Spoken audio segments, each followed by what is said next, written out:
Good morning. आज हम कक्षा 8 की पुस्तक हमारा इतिहास और नागरिक जीवन के पाठ 1 से पढ़ना स्टार्ट करेंगे। इतिहास के पाठों को हम प्रश्न उत्तर की सहायता से पढ़ने और समझने का प्रयास करेंगे। प्रश्न उत्तर कैसे? हम पाठ को पढ़ते जाएंगे और उसमें से खुद ही प्रश्न बना के उनके उत्तरों को ढूंढने का प्रयास करेंगे। अब चलिए स्टार्ट करते हैं। देखिए, पहला चैप्टर है ये, यूरोपीय शक्तियों का भारत में आगमन।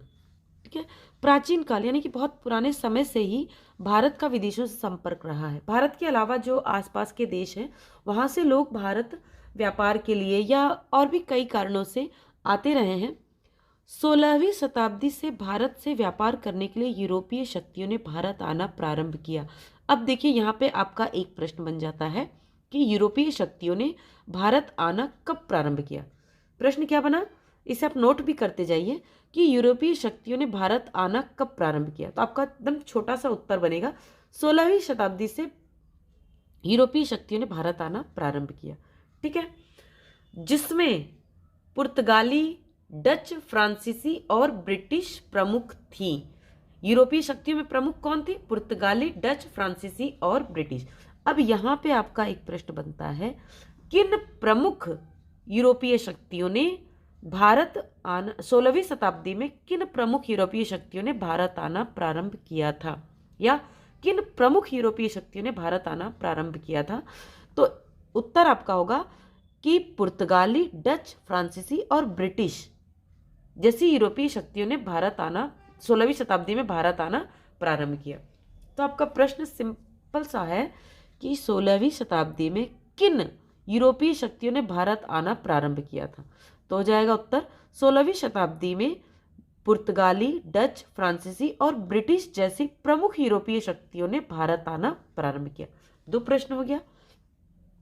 नेक्स्ट देखिए, भारत और यूरोप के मध्य व्यापार जल और थल द्वारा होता था। तो अब उस समय जो एरोप्लेन वगैरह या हवाई मार्ग उतने डेवलप नहीं थे, विकसित नहीं थे, तो व्यापार अधिकतर जल और थल के द्वारा ही होता था। जल मतलब जो समुद्र, महासागर, नदियाँ, ये जो रास्ते होते हैं ये जल मार्ग हैं।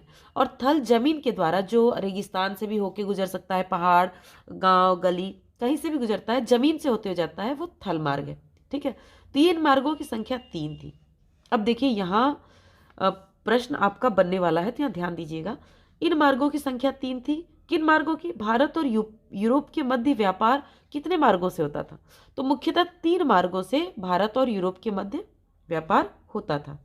प्रथम मार्ग, पहला मार्ग कौन सा था? फारस की खाड़ी से होता हुआ समुद्री मार्ग। इस मार्ग से, अब पहला जो मार्ग था फारस की खाड़ी से होता हुआ समुद्री मार्ग, समुद्र के रास्ते जाना होता था। तो इस मार्ग से कहाँ जाते थे? इस मार्ग से इराक, तुर्की, वेनिस और जिनेवा से व्यापार होता था।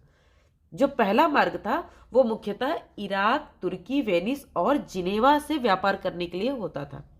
दूसरा मार्ग लाल सागर से अलेक्जेंडरिया का था, जहां से समुद्र द्वारा वेनिस और जिनेवा को जाया जाता था। जो दूसरा मार्ग था वो भी जल मार्ग ही था, लाल सागर से अलेक्जेंडरिया, जहां से यूरोप समुद्र द्वारा वेनिस और जिनेवा को जाया जाता था। अब तीसरा मार्ग जो था वो थल मार्ग था, जमीनी रास्ता था। कहाँ से कहाँ? मध्य एशिया से मिस्र और फिर यूरोप के लिए। तो इनको अब देखिए, यहाँ पे नीचे आपकी किताब में ये मैप दिया हुआ है, देखिए। ठीक है, ये देखिए, ये लाल सागर है। ठीक, ये लाल सागर, ये रास्ता है। यहाँ पे आपको वेनिस दिख रहा है, जिनेवा, इस रास्ते, देखिए भारत यहाँ है, यहाँ से ऐसे ये रास्ता ये गया है। ठीक, और जो मिस्र और यूरोप के लिए था, तो देखिए एशिया से, मध्य एशिया से, ये यहाँ पे लिखा है एशिया, तो मध्य एशिया जो बीच का एशिया है, यहाँ से मिस्र और यूरोप के लिए था। तो देखिए यूरोप यहाँ है, तो जमीनी रास्ता आपको दिख रहा है, यूरोप यहाँ है और यही मिस्र भी है। तो जो रास्ता है ये जमीनी मार्ग है। तीसरा मार्ग थल मार्ग था, पहला और दूसरा जल मार्ग था। ठीक है, तब आपका प्रश्न क्या बनता है? पहला प्रश्न बनता है कि भारत और यूरोप के मध्य जो व्यापार जल मार्ग द्वारा होता था वे कौन कौन से मार्ग थे और किस रास्ते होकर जाते थे? तो पहला रास्ता जो फारस की खाड़ी से होता हुआ जाता था, वेनिस, जिनेवा, इराक और तुर्की तक, और दूसरा लाल सागर से अलेक्जेंडरिया का था, यहाँ से भी वेनिस और जिनेवा को जाया जाता था। अगला प्रश्न है कि थल मार्ग, भारत और यूरोप के मध्य व्यापार के लिए थल मार्ग कौन सा था? तो थल मार्ग था मध्य एशिया से मिस्र और फिर यूरोप के लिए। ठीक है, तो ये आपका प्रश्न हो गया तीसरा। अब हम दूसरे पेज पर आ जाते हैं। आज हम सिर्फ 2 पन्ने ही पढ़ेंगे। इस पार्ट में टोटल आपके 4 पेजेस हैं, तो जिनको हम नेक्स्ट वीडियो में पढ़ लेंगे। अब देखिए यहाँ पे दिया, इस प्रकार से यूरोप के सभी क्षेत्रों में भारत की वस्तुओं के वितरण के लिए वेनिस और जिनेवा प्रमुख व्यापारिक केंद्र थे। अभी हमने इस पेज पे पढ़ा कि जो 2 मार्ग थे, पहला मार्ग और दूसरा मार्ग, ये दोनों मुख्यतः कहाँ पहुंचते थे? वेनिस और जिनेवा। यानी कि दोनों में से किसी भी रास्ते से आप जाएंगे तो वेनिस और जिनेवा पहले पहुंच जाएंगे। तो जो भी व्यापार होता था, तो जो सामान जाता था वो पहले वेनिस और जिनेवा पे पहुंच जाता था, फिर वहां से और सब भागों में, यूरोप के अन्य भागों में वितरित होता था। तो ये वेनिस और जिनेवा क्या हो गए? मुख्य व्यापारिक केंद्र। भारत और यूरोप के बीच में मुख्य व्यापारिक केंद्र वेनिस और जिनेवा हो गए। भारत से वस्तुएं वेनिस और जिनेवा जाती थी और फिर यहां से यूरोप के अन्य क्षेत्रों में इनका वितरण होता था। तो यहाँ पे आपका प्रश्न क्या बनता है कि यूरोप के क्षेत्रों में भारत की वस्तुओं के वितरण के लिए प्रमुख व्यापारिक केंद्र कौन से थे? यूरोप के क्षेत्रों में भारत की वस्तुओं के वितरण के लिए प्रमुख व्यापारिक केंद्र कौन कौन से थे? तो आपका उत्तर है, यूरोप के क्षेत्रों में भारत की वस्तुओं के वितरण के लिए वेनिस और जिनेवा प्रमुख व्यापारिक केंद्र थे। उत्तर हो गया, इसे आप नोट कर लीजिए। इटली ने भारत की प्रमुख वस्तुओं के व्यापार पर अपना एकाधिकार जमाए रखने के लिए यूरोप की शक्तियों की व्यापार में हिस्सेदारी को रोक दिया। अब देखिए, जो भारत से वस्तुएं जाती थीं, वहां पर उन वस्तुओं के द्वारा यूरोपीय शक्तियों को बहुत ज़्यादा मुनाफा होता था। ठीक है, तो हर कोई चाहता है कि मुनाफा हमें ज़्यादा मिले, हमें ज़्यादा मिले। तो जो थोड़े ताकतवर होते थे वो थोड़े कमज़ोर लोगों को रोक देते थे। तो इटली ने भी क्या किया, इटली ने सोचा कि अगर मेरा एकाधिकार रहेगा तो मुझे मुनाफा ज़्यादा होगा। तो उसने यूरोपीय शक्तियों की जो व्यापार में हिस्सेदारी थी, ये लोग एक दूसरे के साथ मिलकर व्यापार कर रहे थे, तो जो यूरोपीय शक्तियों की व्यापार में हिस्सेदारी थी उसको रोक दिया कि अब जो मुनाफा होगा वो मुझे ही मिलेगा और किसी को नहीं। अब 15वीं शताब्दी में जो कुस्तुनतुनिया नामक नगर था, अब इसके बारे में मैं आपको बताती हूँ कि कुस्तुनतुनिया जो जगह थी उस पर तुर्कों ने अपना अधिकार कर लिया। ठीक है,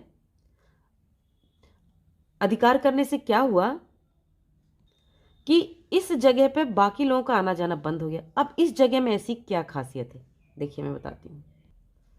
ये देखिए, ये है भारत, ये है कुस्तुनतुनिया नगर। तो जो यूरोपीय शक्तियां थी, ये जो जमीनी मार्ग है, जमीन के रास्ते जाने वाला जो मार्ग था, ये कुस्तुनतुनिया वाला, यहां से होकर जाना ही पड़ता था। अगर भारत पहुंचना है, यूरोपीय शक्तियों को भारत पहुंचना है, तो उनको कुस्तुनतुनिया नगर पार करना ही पड़ता था। अब क्या हुआ, इस नगर पे तुर्कों ने अधिकार कर लिया। अब मान लीजिए ये आपकी जगह है, ठीक है, आप कहेंगे कि भाई हम इस रास्ते किसी और को जाने नहीं देंगे, तो कोई जाएगा, और जाएगा तो क्या होगा, मारपीट, तमाम झगड़े टंटे हो जाएंगे। तो कुस्तुनतुनिया नगर जब तुर्कों के अधिकार में आ गया तो यूरोपीय शक्तियों के घर से जाना बंद हो गया। सिर्फ जिसका इस पे अधिकार था वो लोग जाते थे भारत। और ऐसा क्यों हुआ? क्योंकि सभी लोग चाहते थे कि भारत से जो आने वाली चीज़ों पर जो मुनाफा हो रहा है, उनको मुनाफा बहुत ज़्यादा होता था। तो जो मुनाफा हो रहा है वो सिर्फ हमें मिले, और सिर्फ मुनाफा पाने के लिए तुर्कों ने, या व्यापार पर अपना एकाधिकार करने के लिए कि सिर्फ हम व्यापार करें और कोई व्यापार न करे, इसलिए तुर्कों ने कुस्तुनतुनिया नगर पे एकाधिकार स्थापित कर लिया, इसको जीत लिया। अब देखिए यहाँ पे एक प्रश्न बनता है, सीधे सीधे तो नहीं है प्रश्न, लेकिन देखिए, यूरोप और भारत के मध्य व्यापार के लिए प्रमुख व्यापारिक मार्ग कौन सा था? मुख्य जो है व्यापारिक मार्ग कौन सा था, किस नगर से होकर जाता था? तो ये आएगा आपका कि यूरोप और भारत के मध्य व्यापार के लिए जो मुख्य नगर का द्वार था वो कुस्तुनतुनिया नगर था। कुस्तुनतुनिया नगर से होकर ही जाना पड़ता था।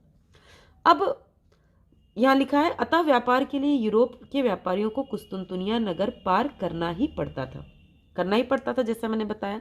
लेकिन तुर्कों द्वारा मार्ग पर कब्जा होने के कारण यूरोप और भारत के मध्य व्यापार को बहुत धक्का लगा।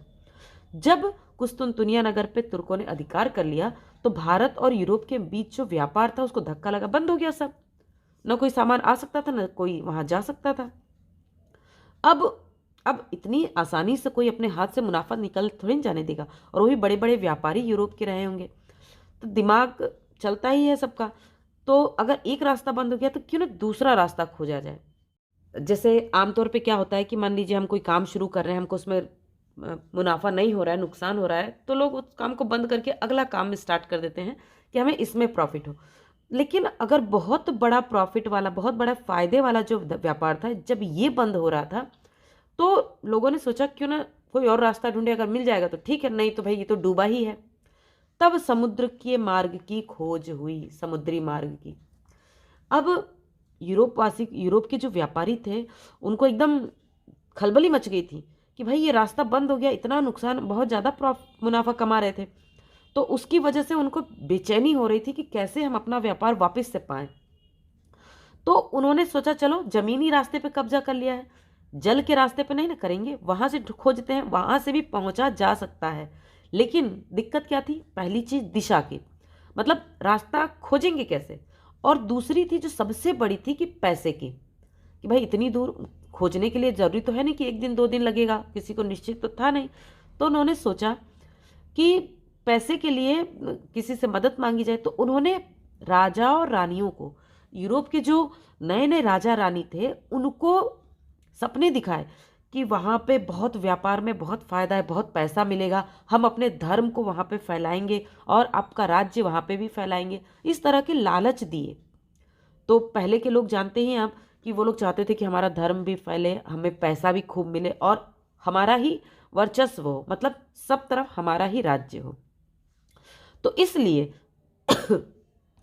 इन राजा और रानियों ने उन व्यापारियों का साथ देना स्वीकार कर लिया। उन्होंने लालच क्या दिया? देखिए, प्रश्न यहाँ पे आपका बनता है कि व्यापारियों ने राजा और रानियों को क्या लालच देकर अपनी सहायता करने के लिए राजी किया। तो इन व्यापारियों ने राजा और रानियों को धन, धर्म और ध्वज के सपने दिखाकर अपनी सहायता करने के लिए राजी कर लिया। धन कैसे? कि राज्य की आमदनी के लिए खजाना इकट्ठा करना, कीमती धातु, सोना, चांदी और मसालों के फायदेमंद व्यापार से कर एकत्रित करने की संभावना थी। भारत शुरू से ही मसालों का बहुत बड़ा उत्पादक रहा है और यहाँ के जो खुशबूदार मसाले होते थे, इनकी देश विदेशों में काफ़ी मांग होती थी और बहुत ऊंचे दामों में वहाँ पर बिकते थे, क्योंकि वहाँ का मौसम ठंडा होता था, तो ये मसाले जो है वहाँ पे पैदा नहीं होते थे।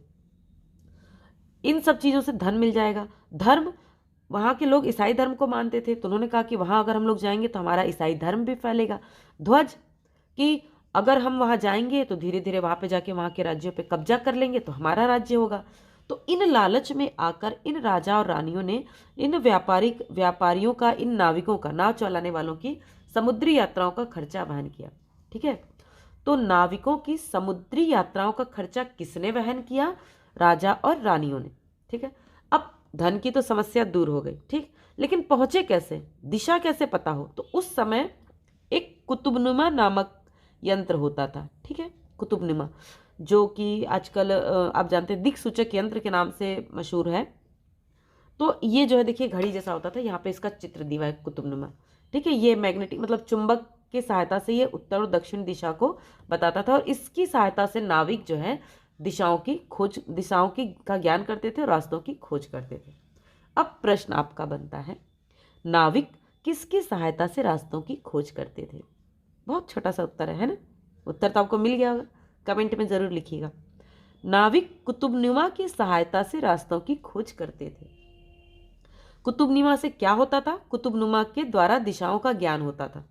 कुतुबनुमा से क्या होता था? दिशाओं का ज्ञान होता था। अब भारत की खोज में निकले स्पेन निवासी कोलंबस ने अमेरिका की खोज की। अब देखिए, एक ही टाइम पर स्पेन से कोलंबस निकला भारत खोजने के लिए, मतलब भारत तक समुद्री रास्ते से पहुंचने के लिए, और पुर्तगाल का रहने वाला वास्को डी गामा भी निकला।